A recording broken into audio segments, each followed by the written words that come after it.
Hello everyone, आपके अपने YouTube channel राजभाषा हिंदी मंत्रा पर आप सभी का बहुत बहुत स्वागत है। आशा करती हूँ बहुत ही अच्छे होंगे, बहुत अच्छे से अपनी पढ़ाई कर रहे होंगे। दिसंबर 2011 का हम जो PYQ देख रहे थे उसमें हमने कितने क्वेश्चंस किए थे? अभी तक 20 तक क्वेश्चंस कर लिए थे, है ना।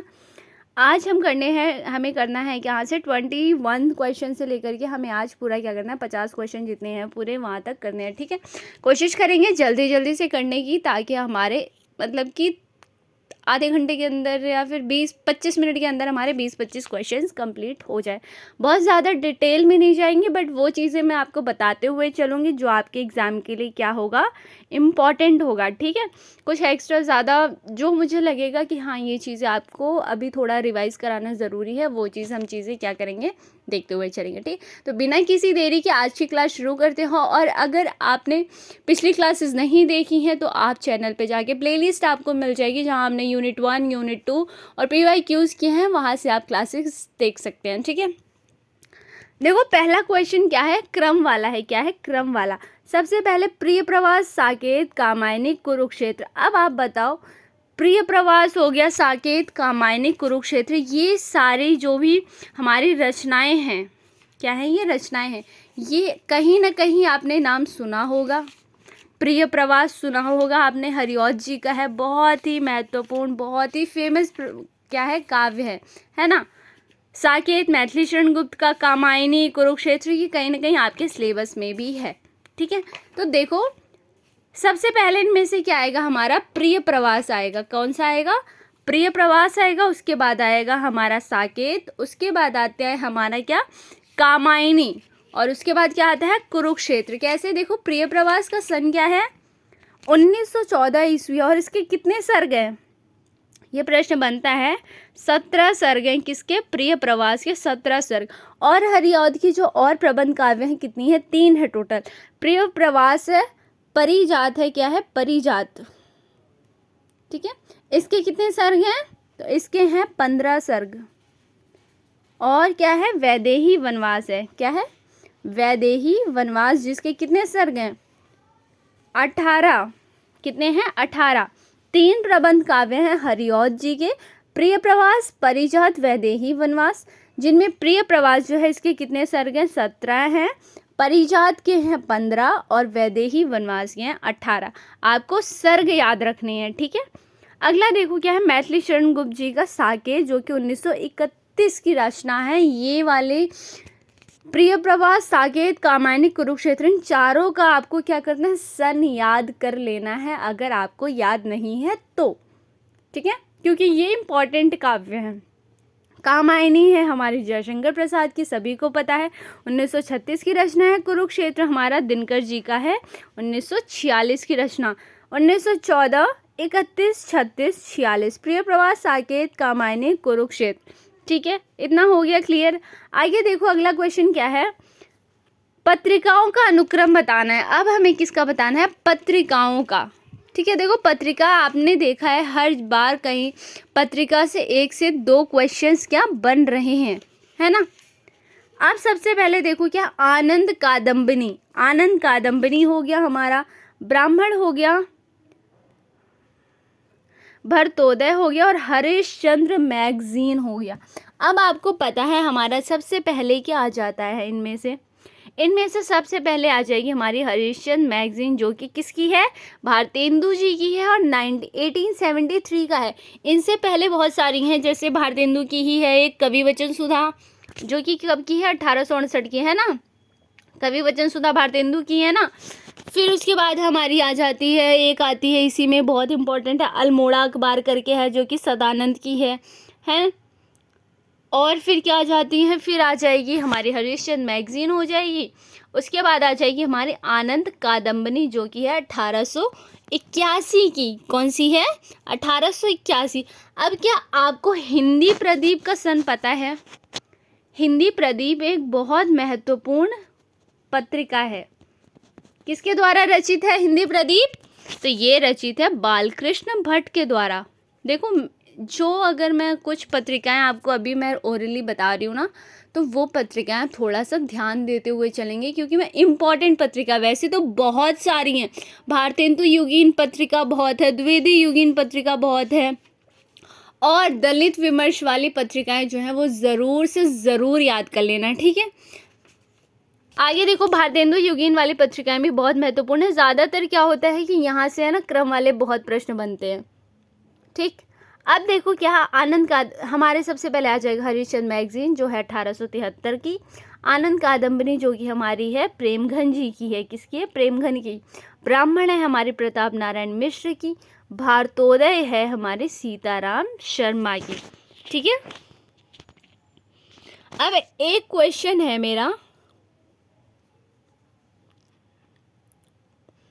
एक क्वेश्चन ये है कि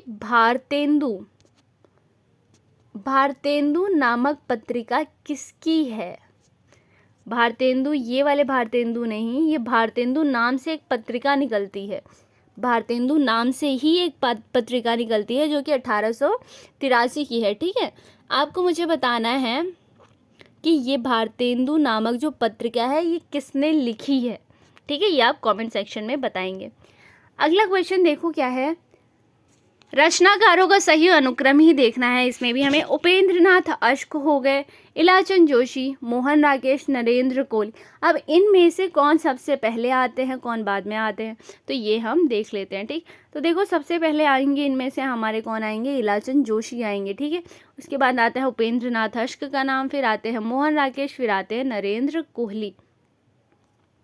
अगला क्वेश्चन देखो क्या है, रामचरितमानस के कांडों का सही अनुक्रम। अब रामचरितमानस के जो कांड हैं कितने हैं, 7 हैं, है ना। सबको नाम तो 7 कांड हैं ये तो पता होगा, और सबको इतना मान के चलती हूँ कि रामचरितमानस के कांड का जो है क्रम पता होगा, ठीक है। नाम तो पता ही होंगे पर क्रम भी कि पहला कौन सा कांड है, दूसरा कांड कौन सा है, ये पता होगा आपको, ठीक है। तो यहाँ देखो इजी है ये क्वेश्चन, बालकांड आएगा पहले, अयोध्या कांड, फिर अरण्य कांड, फिर किष्किंधा कांड। और नहीं पता है तो देख लो यहाँ पर आंसर में भी व्याख्या में लिखा हुआ है। मैंने व्याख्या के साथ इसीलिए पूरा यहाँ पे रखा है ताकि आपको प्रॉब्लम ना हो। अगर हो सकता है मैंने ऐसे कह दिया कि आपको पता होगा, हो सकता है 10 में से 1 या 2 बच्चे भी ऐसे हों जिन्हें सच में ना पता हो, है ना। तो उनके लिए यहाँ पे एक्सप्लेनेशन भी है, आप वहाँ से देख सकते हैं, ज़्यादा परेशान होने की ज़रूरत नहीं है, ओके। अगला क्वेश्चन देखो क्या है, कवियों का सही अनुक्रम बताना है। यहाँ पे भी हमें सबसे पहले आ जाएंगे कौन कौन, देखो द्विजदेव है, केशव है, विद्यापति, रसखान है। तो विद्यापति पहले आएंगे, फिर रसखान आएंगे, फिर केशव आएंगे हमारे रीतिकाल के, द्विजदेव आएंगे। केशव को रामचंद्र शुक्ल जी भक्ति काल में रखते हैं ना, आखिरी में, है ना। आप इनका एक बार देखो, विद्यापति के, केशव के, इनके ज़रूर सन याद कर लेना, और रसखान भी इम्पॉर्टेंट हो जाते हैं। नाटकों का सही अनुक्रम बताना है। देखो, कहे कबीर सुनो भाई साधो, भारत दुर्दशा, स्कंदगुप्त, कबीरा खड़ा बाजार में।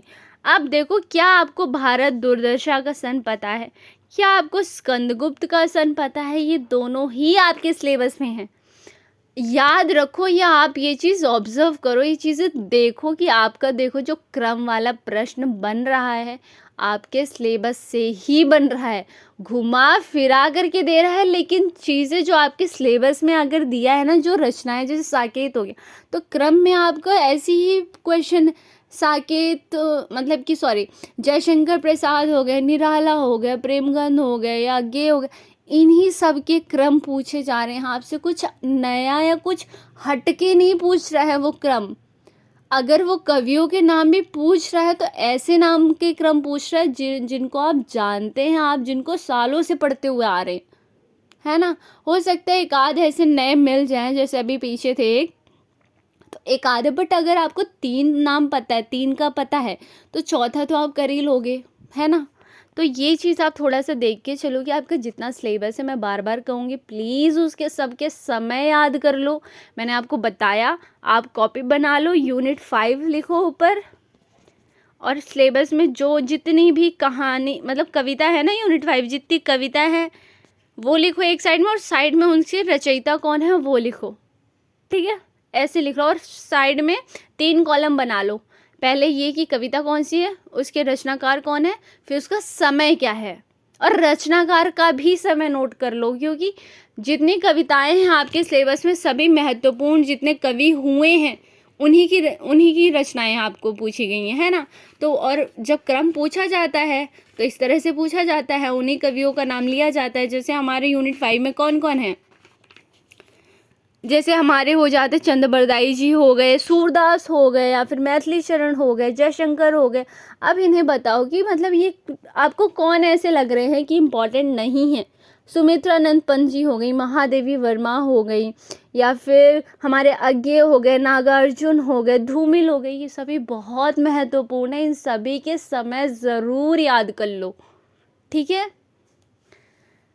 तो इसका आंसर क्या हो जाएगा, हमारा बी हो जाएगा। भारत दुर्दशा 1880 की रचना है, स्कंदगुप्त 1928 की है, कबीरा खड़ा बाजार में 72 की, और कहे कबीर सुनो भाई साधो। ये वाला प्रश्न है ना, बहुत बार पूछा गया है, कहे कबीर सुनो भाई साधो, अलग अलग एग्जाम्स में पूछा गया है कि ये किसकी है, तो ये नरेंद्र मोहन की है। किसकी है, नरेंद्र मोहन। कबीरा खड़ा बाजार में किसकी है, तो ये है भीष्म साहनी की, ठीक है, क्लियर है। अगला क्वेश्चन देखो क्या है, उपन्यासों का सही क्रम हमें बताना है, उपन्यास बताने हैं अब हमें। तो उपन्यास में देखो क्या है, धरती धन्ना अपना, झूठा सच, आधा गांव और धार। तो सबसे पहले आ जाते हैं हम अपने धरती धन्ना अपना। धरती धन्ना अपना किसकी रचना है, ये है हमारे जगदीश चंद्र माथुर ना, जगदीश चंद्र की है। किसकी है, जगदीश चंद्र की है। झूठा सच सभी को पता है कि ये है यशपाल के, और इनके 2 भाग हैं, ठीक है। आधा गांव किसका है, राही मासूम रजा। किसकी है, राही मासूम रजा। और धार किसकी है, चलो धार नहीं पता होगा, हो सकता है कुछ बच्चों को पता हो, तो ये है संजीव की है। किसकी है, संजीव की, ठीक है। सबसे पहले इनमें से आ जाएगा झूठा सच, आधा गांव, धरती धरना अपना और धार, ठीक है, क्लियर है। आगे देखो क्या है, प्रकाशन वर्ष की दृष्टि से कहानियों का क्रम। अब कहानियों के क्रम देखो, पंच परमेश्वर है, पर्दा है, परिंदे है, पाल गोमरा का स्कूटर। पंच परमेश्वर किसकी है, सबको पता है ना, प्रेमचंद के। तो कहानी और उपन्यास ज़रूर से ज़रूर याद होंगे आपको, है ना। इतना मैं मान के चल रही हूँ कि आपको प्रेमचंद के, जयशंकर प्रसाद के, यशपाल के, भीष्म साहनी के, इन सभी के तो पता ही हैं। पंच परमेश्वर किसकी है, प्रेमचंद की है, 1916 की रचना है। वहीं पे पर्दा है 1944 की, जो कि यशपाल की है। किसकी है, यशपाल की है। परिंदे किसकी है, परिंदे किसकी है, तो परिंदे हो गई हमारी निर्मल वर्मा की, और परिंदे आपके सिलेबस में भी है। पाल गोमरा का स्कूटर है उदय प्रकाश का, है ना। अब देखो प्रेमचंद की कौन कौन सी कहानियां हैं। प्रेमचंद की कहानियां तो सभी को पता होंगी, बहुत आपने पढ़ी होंगी प्रेमचंद की कहानियां, है ना। जैसे कौन कौन सी हो गई, बड़े घर की बेटी, बड़े घर की बेटी है एक है नमक का दरोगा है, सौत है, पंच परमेश्वर कब की है, 1916 की, है ना। उसके बाद क्या जाएगा, हमारा आता है एक, तो वो है क्या कहते हैं, बूढ़ी काकी, शतरंज के खिलाड़ी। देखो शतरंज के मोहरे और शतरंज के खिलाड़ी दोनों अलग है, ठीक है। तो थोड़ा सा जो है ना सिमिलर कहानी, उपन्यास, नाटक, निबंध, आलोचना जो भी है सिमिलर होते हैं जो रचनाएं, उनको थोड़ा सा याद रखना है, क्योंकि वहाँ से भी पूछता है। और कंफ्यूज जहाँ देखो, जहाँ जहाँ आपको लग रहा है ना कि यार मैं यहाँ कंफ्यूज हो रहा हूँ, तो मान के चलो उसको स्किप मत करो, जैसे तैसे कोशिश करो कि आप अपना डाउट या जो भी चीज़ें हैं क्लियर करो। क्यों, क्योंकि अगर आप कंफ्यूज हो रहे हैं, कहीं आपको प्रॉब्लम आ रही है, तो बहुत ऑब्वियस है कि 10 में से कुछ नहीं तो भी 4 बच्चों को वो प्रॉब्लम आ रही है। और एनटीए ये चीज़ समझता है कि यहाँ बच्चा फंसेगा, तो वो बहुत ऑब्वियस है कि वो वहाँ से प्रश्न ज़रूर देगा, ठीक है। वो एकदम हलवा प्रश्न नहीं देगा, एकदम आसान नहीं देगा, वो नहीं कोई भाई जाहिर है ना, एकदम अगर इजी क्वेश्चंस दे देगा तो सबका नेट क्वालिफाई हो जाएगा ना, ऐसा तो पॉसिबल ही नहीं है ना कि सबका हो जाए। तो जिसने थोड़ा सा ज़्यादा स्मार्टली पढ़ा है, चीज़ें समझ के, एनटीए क्या किस तरह से समझ के, एनटीए के थॉट समझ के जिसने प्रेपरेशन की है, उसका हो सकता है, ठीक है। तो ये थोड़ा माइंड में रख के चलना कि अगर कहीं पे फंस रहे हो, कहीं प्रॉब्लम आ रही है, 10 यूट्यूब चैनल है, इतने यूट्यूब चैनल है, कहीं से कुछ भी क्लियर करो, वो चीज़ क्लियर करो। फ़ोन है, गूगल है, हर चीज़ है, बुक्स हैं इतनी सारी, बुक्स एक्सप्लोर करो, लाइब्रेरी में देखो, जो भी जहाँ भी फंस रहो, पर उसको स्किप मत करो। आपको नहीं पता कहाँ से कौन सी रचना का या कहाँ से क्या चीज़ आ जाए। मैं अपना बताती हूँ, मैंने लास्ट टाइम जब मैंने एग्ज़ाम दिया था अपना, मैंने एक क्वेश्चन ऐसा था, जब मैं पढ़ रही थी तो मुझे उसमें थोड़ा सा ईयर में डाउट था, क्योंकि दृष्टि आप जो गाइड है वो है गाइड, ठीक है। उसमें जो सन दिए हुए हैं, जो समय दिए हुए हैं, वो एकदम सही 100% सही है ये नहीं कह सकते हैं। बहुत सी समय थोड़ा गलत भी ऊपर नीचे हो जाते हैं, क्योंकि गाइड तो गाइड होती। अब मुझे याद नहीं है रचना का नाम एग्जैक्ट, बट वो क्या हुआ था कि मुझे बुक में मैंने सोचा ठीक है, यहाँ से पढ़ लिया मैंने एक दो, मुझे ये इतना समझ आ रहा था कि ये जो समय है दृष्टि में गलत दिया है, ठीक है। मैंने क्या किया, मैंने सोचा ठीक है ना, एक ही तो ये रचना है, क्या हो गया। बट यकीन करो वो क्वेश्चन उसी का समय एग्ज़ाम में पूछा था, ठीक है। तो उस टाइम मुझे ये रियलाइज़ हुआ, यार मैं देख लेती एक बार ना तो मेरा 1 नंबर और हो जाता, ठीक है। ये माइंड में आता है ना, यार काश ये चीज़ देख लेते तो हमारा ये वाला सही हो जाता। तो ये रिग्रेट मत रखना, जहाँ डाउट आ रहा है क्लियर करो। इतनी हज़ारों बुक्स हैं, हज़ारों चैनल्स हैं, यूट्यूब, गूगल है, टीचर्स हैं, जिनसे पूछना है, जहाँ से क्लियर करना है क्लियर करो, स्किप मत करो, ठीक है। अगला क्वेश्चन देखो क्या है। 29वां क्वेश्चन है हमारा, निबंधकार का सही अनुक्रम बताना है। सबसे पहले देखो, बाल मुकुंद, सरदार पूर्ण सिंह, श्याम सुंदर दास, बाबू गुलाब राय, कौन है ये निबंधकार, ठीक। बाल मुकुंद गुप्त आ जाएंगे हमारे, जिनका समय क्या है 1865 से 1907 है। कब से है, 1865 से 1907। और ये कब क्या है, ये द्विवेदी युगीन है, द्विवेदी युगीन निबंधकार, ठीक है। श्याम सुंदर दास ये कहाँ के हैं, तो ये भी द्विवेदी युगीन है, द्विवेदी युगीन। सरदार पूर्ण सिंह, सरदार पूर्ण सिंह किसके हैं, तो ये मेरे हिसाब से उसके हैं, क्या कहते हैं, छायावाद, नहीं शुक्ल युगीन है ना।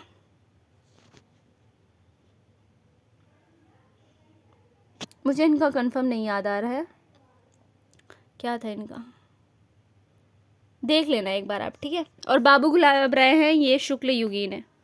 अब देखो, अगर आपने निबंध पढ़ा होगा तो आपने जब ये इससे जो ये भाग बटे हुए हैं, जैसे हमारा शुक्ल पूर्व युग हो गया, द्विवेदी युगीन हो गए हमारे, है ना, और शुक्ल युग हो गए, यहाँ से आपने देखा होगा कि सबसे पहले हमारा शुक्ल पूर्व युग आता है, उसके बाद आता है हमारा द्विवेदी युगीन, जिसमें ये दो आते थे निबंधकार, ठीक।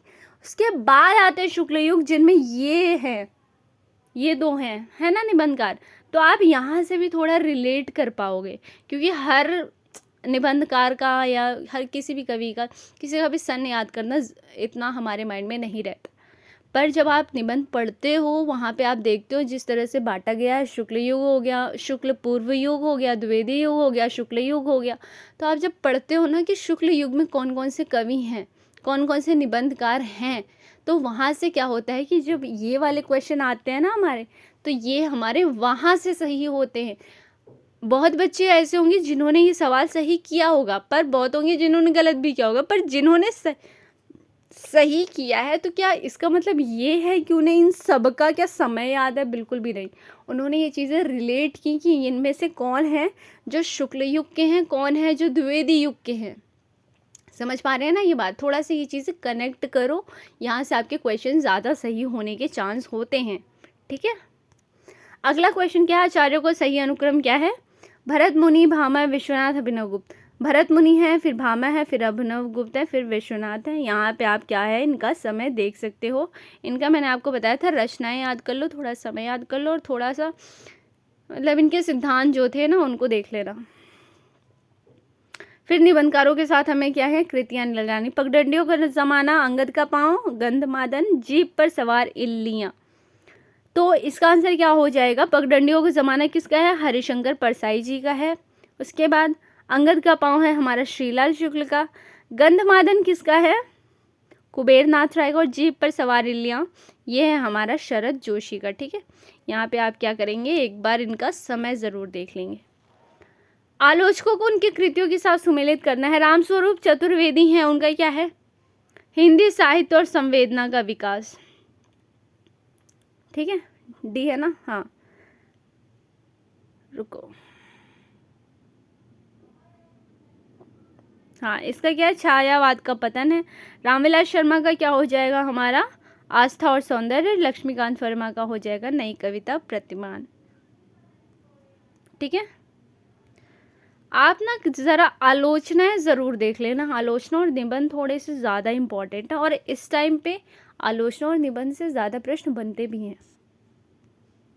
कहानीकार देखो क्या है, कहानीकारों के साथ हमें सुमेलित करना है। 11 वर्ष का समय सबको पता है किसका, रामचंद्र शुक्ल जी का, बहुत ही महत्वपूर्ण है, बहुत फेमस है। दुलाई वाली आपकी सिलेबस में है, जो कि है बंग महिला का है। ग्राम किसका है, तो ग्राम जयशंकर प्रसाद जी का है, बहुत इजी। रानी केतकी की कहानी किसकी है, इंशाअल्लाह खां की, ठीक है। देखो आसान आसान कहानी भी पूछे जाते हैं, ऐसा नहीं है पेपर पूरा मुश्किल ही बनता है, आसान भी बनता है। उपन्यासों को उनके लेखकों के साथ सुमेलित करना है। विराटा की पद्मिनी, वैशाली की नगरवधु, दिव्या, चारुचंद्र लेख। विराटा की पद्मिनी है वृंदावन लाल वर्मा की है। वैशाली की नगरवधु किसकी है, चतुर्सेन शास्त्री की है। दिव्या किसकी है, तो यशपाल की है दिव्या। और चारुचंद्र लेख किसकी है, हजारी प्रसाद द्विवेदी की। जयेंद्र कुमार की यहाँ लिखी है परख, त्यागपत्र, सुनीता त्यागपत्र, ये सारी चीजें है ना। आगे देखो, काव्य संग्रह को उनके रचनाकारों के साथ सुमेलित करना है। हिमकिरीटनी, अमोला, काल तुझसे होड़ है, गीत फरोश। तो हिमकिरीटनी किसकी है, सबको पता है, माखनलाल चतुर्वेदी की है हिमकिरीटनी, है ना। अमोला किसकी है, त्रिलोचन की है ये। काल तुझसे होड़ है, ये किसकी है, तो ये है शमशेर बहादुर सिंह की है। गीत फरोश किसकी है, हमारी भवानी प्रसाद मिश्र की। शिवमंगल सिंह की, सुमन की, जितनी है देख लेना। मिट्टी की बारात था और यह था विश्वास हटता गया, ऐसा कुछ था, ठीक है। पूरे याद नहीं है मुझे, दो सी चार पांच ही याद आ रहे हैं अभी। अगला देखो, आत्मकथाओं को उनके लेखिकाओं के साथ सुमेलित करना। एक कहानी ये भी किसकी है, तो ये है हमारे मन्नू भंडारी जी की। अन्या से अनन्या मैंने बताया था, अन्या से अन्न बताया था, अन्न यानी खेत में, खितान प्रभा खितान। हाथ से मैंने बताया था रमणिका गुप्ता, रमणिका यानी जो सुंदर होती है, उनके साथ हादसे होते रहते हैं, ऐसे हमने ट्रिक बनाई थी, ट्रिक तो कुछ भी होती है ना। रसीदी टिकट किसकी थी, तो ये थी हमारी किसकी, अमृता प्रीतम की थी। और हमारी मैत्रेयी पुष्पा की क्या है, कस्तूरी कुंडल बस है, गुड़िया भीतर गुड़िया, ये है भाग 1 और भाग 2, ठीक है। अगला क्वेश्चन देखो क्या है, कृतियों को उनके लेखकों के साथ सुमेलित करना है। ग्लोबल गांव के देवता, जूठन, मुक्ति पर छप्पर। जूठन आपको पता ही है किसकी है ना। ग्लोबल गांव के देवता किसकी है, तो ये है रणेंद्र की, मुझे भी नहीं पता था ये किसकी है। मुक्ति पर्व हमारी हो जाती है मोहनदास नैमिषराय की। और छप्पर किसकी हो जाएगी, हमारे जयप्रकाश करदम की है। किसकी है, जयप्रकाश करदम की, ठीक है। अब हमारी कुछ उक्तियां हैं और हमें सुमेलित करना है किस की है, ठीक है। गोरख जगाए जोग, भक्ति भगाए रोग, ये बहुत आपने सुना होगा, ये है तुलसीदास की है। किसकी है, तुलसीदास की। अन बूढ़े बूढ़े तेरे, जे बूढ़े सब अंग, तो ये किसका है, ये है बिहारी का है, और ये आप याद जरूर करेंगे। अति सुनो सूदो सने को मारक है, ये किसका है, तो ये आ जाता है हमारा, कहाँ है, घनानंद। बसो मेरे नैनंद में नंदलाल, सबको पता है ये है हमारा मीराबाई का, ठीक है। अगला क्वेश्चन देखो क्या है, उक्तियों को उनके ग्रंथकारों के साथ सुमेलित करना है, ये भी वही है। प्रदोषो शब्दार्थ, ये प्रज्ञा नवोन्मेष शालिनी। थोड़ा सा देखो, ये मेरे को पढ़ने में प्रॉब्लम आती है, ठीक है। मैंने आपको लास्ट क्लास में बताया था, मैं स्टार्टिंग के 2 से 3 जो हमारे वर्ड होते थे ना, उससे पढ़ के मैं ट्रिक बना करके याद कर लेती, ठीक है। मुझे नहीं होता इतने बड़े शब्द, क्यों खामखा इतनी अच्छी पंक्ति उक्ति को खामखा क्यों ही खराब करना है बोल के, है ना। प्रदोषो शब्दार्थ, देखो ये इजी है, मैंने पढ़ दिया, ठीक। ये किसका है हमारा, तो ये आ जाएगा आपका मम्मट का, आ जाएगा। प्रज्ञा नवन वोन्नेश शालिनी प्रतिभा मता, ठीक है। तो ये किसका है? ये हमारा आता है भट्टतौत का। न कांतमपि निर्भूषम विभाति वनिता मुखम, तो ये किसका हो जाएगा? हमारा भामह का है ये। कीरति भनित भूति भल सोई, सुरसरी सम सब कहाँ हित होई, तो ये किसका हो जाएगा? हमारा हो जाएगा ये तुलसी जी का। ठीक है, यहाँ से थोड़ा सा ये देख लेना, यहाँ से ये वाला जो है ना, ये तो बहुत बार पूछा है, ये भी पूछा ही गया है, ये वाला पूछा जा सकता है। अगला क्वेश्चन देखो क्या है? कृतियों को उनके लेखकों के साथ सुमेलित करना है। The communist manifesto Festo, the use of poetry and use of criticism, illusion and reality, the poetic image. अब ये पाश्चात्य काव्यशास्त्र से जो क्वेश्चन है, इसमें देखो, और पाश्चात्य काव्यशास्त्र में ज़्यादा पता है क्या पूछा जाता है। खैर अब तो कथन कारण वाले थोड़े से प्रश्न बनने लगे हैं यूनिट 3 और 4 से, है ना। कथन कारण वाले जो प्रश्न बनेंगे आपके यूनिट 3 और 4 से ही बनेंगे, तो वो चीज़ थोड़ा सा आपको ध्यान में रखना है। वैचारिक पृष्ठभूमि, मैंने आपको पहले दिन ही बताया था कि वैचारिक पृष्ठभूमि के लिए है ना बेस्ट बुक है दृष्टि गाइड।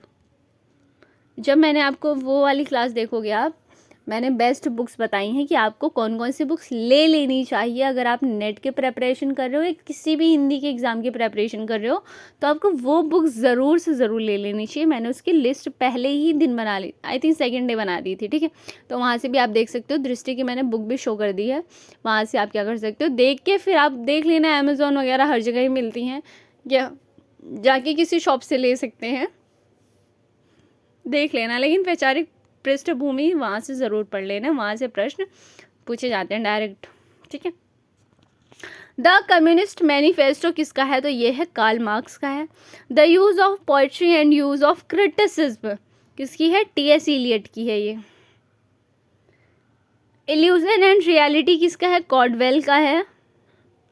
द पोएटिक इमेज किसकी है? तो सी.डे. लेविस की है। ठीक है, अब यहाँ पे आ जाता है हमारा ये पैराग्राफ वाला, जो कि आप खुद से कर सकते हैं, कुछ नहीं करना है, थोड़ी सी प्रैक्टिस ज़रूर कर लेना एग्ज़ाम से पहले। ये पढ़ने हैं और यहीं से इन्हीं से क्या है कि कुछ प्रश्न पूछे गए हैं, तो आप उसके जवाब देंगे। ठीक है, 5 क्वेश्चन इस तरह से थे। अब यहाँ आ जाता है हमारा कथन और कारण। ठीक है, अब देखो कथन क्या है? स्थापना है हमारी, चिंतन की अपेक्षा कर्म सत्य के अधिक समीप होता है। क्या ये सही है? खुद सोच के देखो, खुद पढ़ के देखो। मैं पढ़ रही हूँ, सुन लिया बस, इतना नहीं, खुद आप पढ़ो, फिर आप सोचो क्या ये कथन सही है। चिंतन की अपेक्षा कर्म सत्य के अधिक समीप होता है, ये तो बिल्कुल ही सही है, इसको कोई भी गलत नहीं ठहरा सकता, राइट। क्योंकि कर्म में सक्रियता और व्यावहारिकता होती है। क्या होती है? कर्म में सक्रियता होती है और व्यावहारिकता होती है, इसलिए दोनों ही सही हो जाएंगे। देखो क्या है, चिंतन में काल्पनिकता का भी समावेश होता है, क्योंकि कल्पना व्यक्ति अपनी मानसिक स्थिति के अनुसार करता है। इसलिए कहते हैं ना चिंता चिता का कारण बनता है ना। चिंता इतना नहीं करनी चाहिए, बल्कि उसको अगर जो बात आपको परेशान कर रही हो, इस पर कुछ भी किसी भी चीज़ से रिलेटेड हो सकती है, तो उसका सॉल्यूशन निकालना चाहिए। हर चीज़ का हल होता है, इतना चिंता करके कुछ नहीं होता है, बस चीज़ें और स्ट्रेस में और ज़्यादा इंसान जाता है। ठीक है, तो इसलिए आपको भी एग्ज़ाम का स्ट्रेस होगा, मुझे पता है, सबको होता है। टेंशन, चिंता करने का कोई फ़ायदा नहीं होता है। जितना आप चिंता करेंगे ना, उतना आपका टाइम वेस्ट होगा, और कोई और बच्चा उतना पढ़ रहा होगा तो उसके ज़्यादा चांस हो जाएंगे, आप पीछे हो जाएंगे। इसलिए चिंता करने से कुछ नहीं होगा। जितना जैसी दिमाग में आया ना एग्ज़ाम की टेंशन, बस पढ़ने बैठ जाओ, कुछ मत सोचो। जिस टीचर की क्लास अच्छी लग रही है, जिनकी इंटरेस्टिंग लग रही है, उनकी क्लास लेने बैठ जाओ। जिनसे आपका स्ट्रेस आउट हो, जिससे आपका स्ट्रेस बढ़े, ऐसा मत करो, ऐसे कोई काम मत करो, ऐसे किसी की संगत में मत रहो जिससे आपका स्ट्रेस बढ़े। अभी एग्ज़ाम बहुत पास है, बहुत नज़दीक है, बहुत कम टाइम है आपकी। पूरे इतने टाइम की जब से आपकी मेहनत है, वो आपका एक दिन डिसाइड करेगा कि क्या है, कितना किया था। ठीक है, तो इधर उधर एनर्जी लगाने से अच्छा है अपनी पढ़ाई पे ध्यान दो। कोई फालतू का स्ट्रेस मत लो, जो भी होगा अच्छा ही होगा। मेहनत की है, मेहनत का फल आज नहीं तो कल तो मिलता ही है, तो ये चीज़ बस हमेशा माइंड में रखनी है। ठीक है, अगला क्वेश्चन देखो क्या है। भाषा ही एकमात्र साधन है जो अन्य पशुओं से मनुष्य को पृथक करती है। क्या है? भाषा ही एकमात्र साधन है जो अन्य पशुओं से मनुष्य को क्या करती है? पृथक करती है। मैंने आपको एक ट्रिक बताई थी कि अगर स्थापना, ये इसमें स्थापना में या कारण में आपको भाषा ही, एकमात्र, एस, केवल, ओनली, इस तरह के अगर शब्द आपको मिलते हैं, वो कथन गलत होता है 98%। मतलब 10 में से 9 बार में ये होता है कि वो वाला जो कथन होगा वो गलत ही होगा। क्योंकि किसी भी चीज़ को हम एकदम ये नहीं बोल सकते, हम कोई भी स्टेटमेंट एकदम ये नहीं दे सकते कि सिर्फ यही होगा।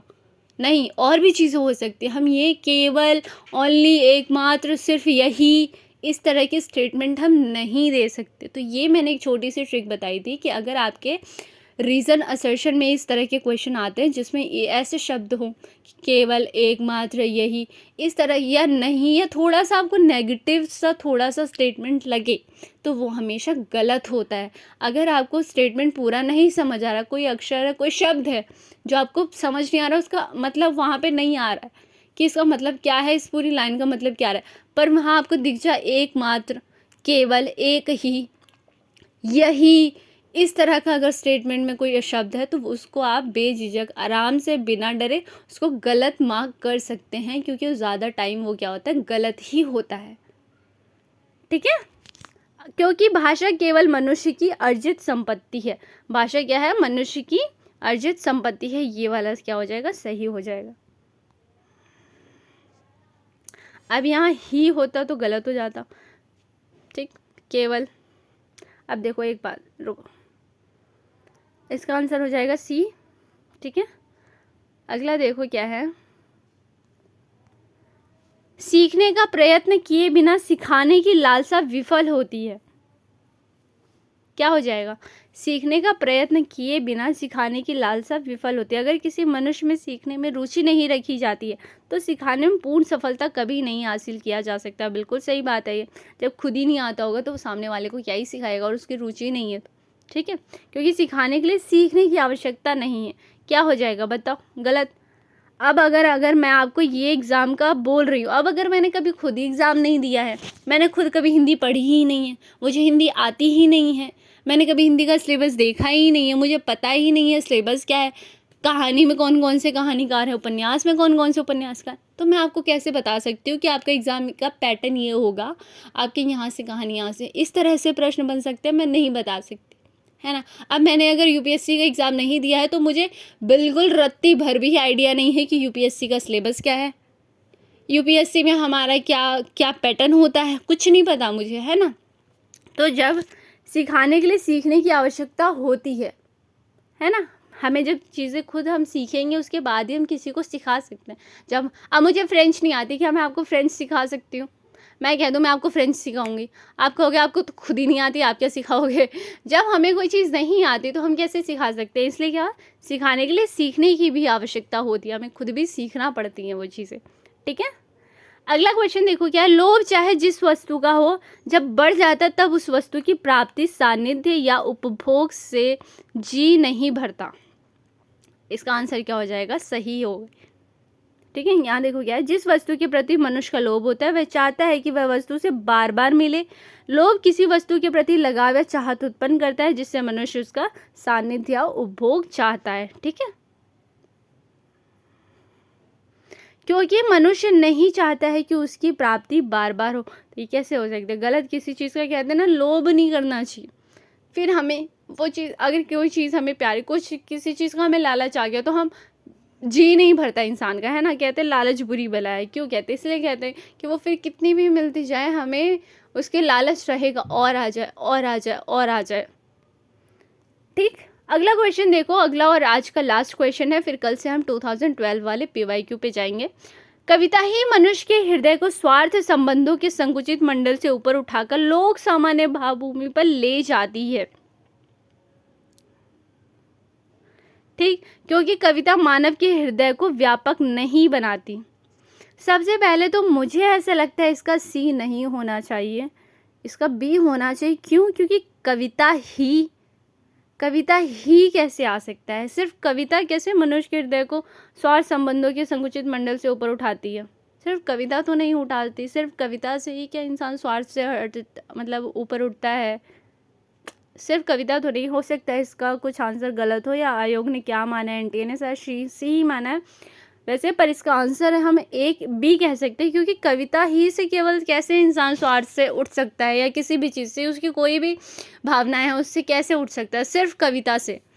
कविता ही मनुष्य नहीं, है ना।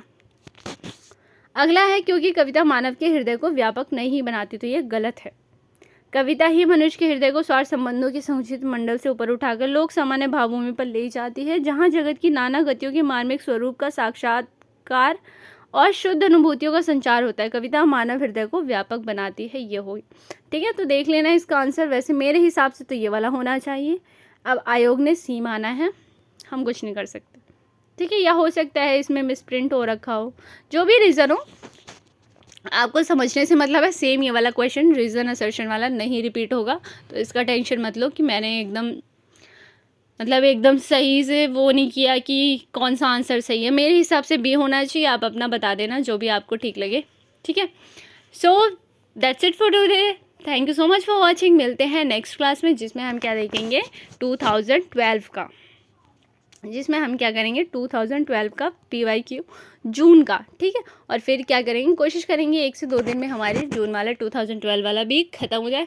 2012 से क्या हुआ था, 2-3 शिफ्ट में ये क्वेश्चंस हैं, मैं आपको दिखा दूँगी एक बार पेपर, तो उसको थोड़ा सा हमें क्या हो सकता है कि टाइम लग सकता है उसको कवर करने में। ठीक है, तो ऐसे ही अच्छे से मेहनत से पढ़ते रहो, मोटिवेटेड रहो, बिल्कुल भी नेगेटिव थॉट्स मत लाओ, क्योंकि लास्ट टाइम है एग्ज़ाम का। इस टाइम पे अगर आप थोड़ा सा भी नेगेटिविटी की तरफ बढ़े तो आपकी सारी मेहनत पे पानी फिर सकता है। ठीक है, ये बात मैं खुद बता रही हूँ, क्योंकि ये चीज़ें बच्चे फेस करते हैं। ठीक है, तो क्या करना है, कुछ नहीं करना है। थोड़ा सा जब कहीं डिमोटिवेट हो, जो अच्छा लगता है, जो दिल को अच्छा लगता है, ज़रूरी नहीं है कि डिमोटिवेट हो तब भी पढ़ते रहो, नहीं। थोड़ा सा टाइम निकालो अपने लिए, थोड़ा बहुत 5 मिनट, 10 मिनट, आधा घंटा, 1 घंटा। ठीक है, आराम से टाइम निकालो, जो चीज़ आपको अच्छी लगती है वो करो उस टाइम पे। फिर उससे क्या होता है, थोड़ा सा माइंड रिलैक्स्ड होता है, उसके बाद आराम से पढ़ने बैठो और खुद पे यकीन रखो, भरोसा रखो। मेहनत कर रहे हो तो सफलता ज़रूर मिलती है, आज नहीं तो कल सही। ठीक है, तो सिर्फ एग्ज़ाम में इतना ही इम्पोर्टेंट नहीं है कि सिर्फ पढ़ाते रहो, पढ़ते रहो, पढ़ते रहो, पढ़ते रहो, सारी चीज़ें आनी चाहिए, एक भी चीज़ें मिस नहीं होनी चाहिए, नहीं। ये सारी चीज़ें भी बहुत ज़रूरी होती हैं कि आप खुद को कैसे हैंडल करते हो उस टाइम पे, उस सिचुएशन में। तो ये चीज़ें बिल्कुल भी ऐसे मतलब कि वो नहीं करना है, थोड़ा सा ध्यान में रखनी है चीज़ें। ठीक है, मिलते हैं नेक्स्ट क्लास में, तब तक के लिए thank you so much for watching. अगर आपको क्लास अच्छी लगी हो तो प्लीज़ वीडियो को लाइक करना, शेयर करना, और चैनल को सब्सक्राइब नहीं किया है, न्यू हो चैनल पे, तो चैनल को सब्सक्राइब कर लो, बेल आइकन प्रेस कर लो, ताकि आपको क्लास की जो भी टाइम टू टाइम अपडेट है, क्लासेस हैं, आपको टाइम से मिलती रहे। और अच्छे से मेहनत करो, सफलता ज़रूर मिलती है। मिलते हैं नेक्स्ट क्लास में, तब तक के लिए thank you so much for watching. Bye bye.